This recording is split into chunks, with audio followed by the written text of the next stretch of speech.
How to hire a buyer's agent? No. How to hire a buyer's agent, and go.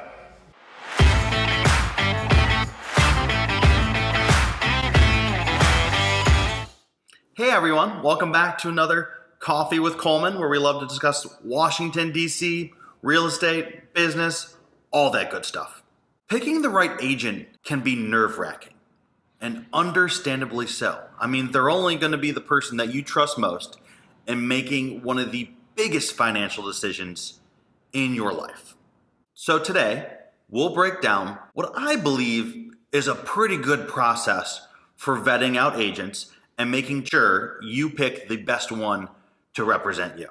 I'm an agent where about 85% of my business actually comes from referrals.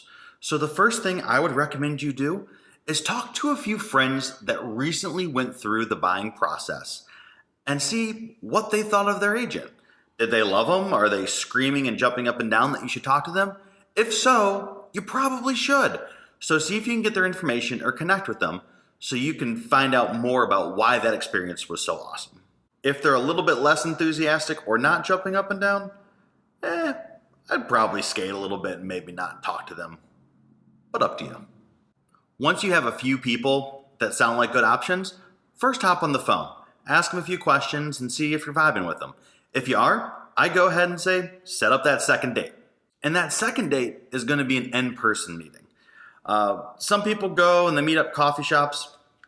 You know, I love coffee, but at the same time, I always think it's best to meet in an agent's office. And the reason I say this is because there's gonna be a lot of personal information floating around. I don't know if it's something that you want the whole coffee shop hearing about. So why not go in a private place where you can have a full discussion and make sure that you can be open and honest about everything that's going on in your life and driving this decision. Once you're at their office, go ahead and let the agent control the conversation in the forefront.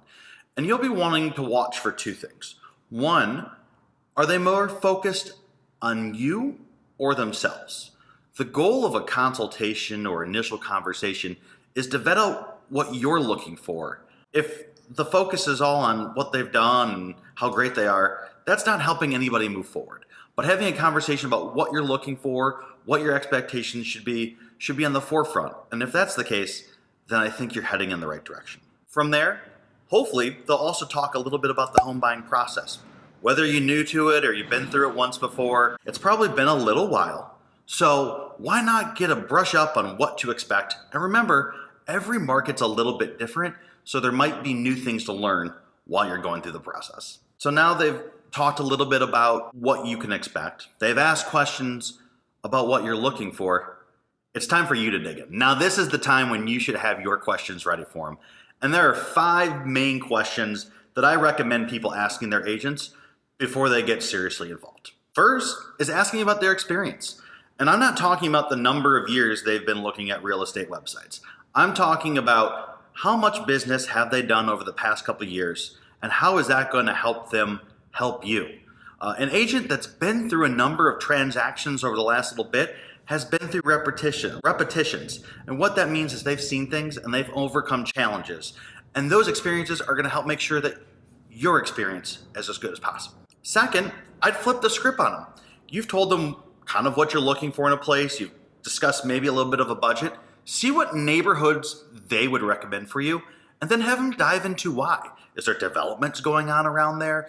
Is there a specific piece of it that's really speaking that why you should live in that neighborhood? This will do 2 things. 1, it'll open your eyes to other neighborhoods. And 2, it'll be able to give a chance of seeing whether the agent actually knows a lot of the neighborhoods that you might be interested in or not. The third thing I would do is I would ask for references. And maybe you came from a referral, but I'd ask for a few more. And the reason I do this is I would be set up with people that actually, their search resembled mine a little bit. Like maybe it's neighborhood, maybe it's price point, maybe it's a certain challenge of what you're looking through.